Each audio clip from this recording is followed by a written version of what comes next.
say that I'm proud of the history of my local because I think that we have been a sterling example for the entire working class. This is not merely a protest today. We've had protest marches all over the country. This is about resistance.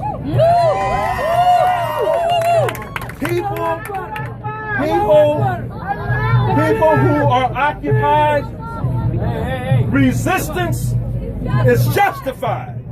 That's one of the most important slogans that I've heard here today. Yes. What you need to understand, I'm a longshoreman. I make my living right here. But what you have done is have the ZIm vessel reluctant to come in because you're here. What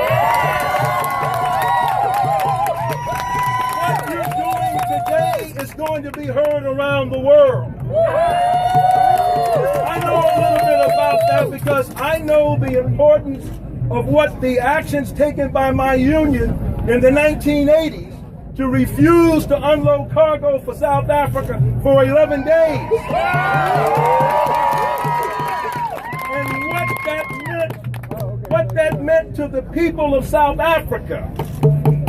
Many of you here have white skin privilege, and I'm glad that you're here.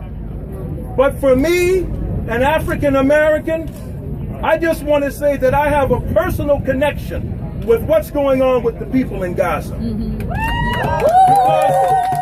Because for me, growing up in America, the police has always been an occupying force. When we see today, in the 21st century, a young black man, a youth, shot down in broad daylight like a dog and left on the streets for 4 hours.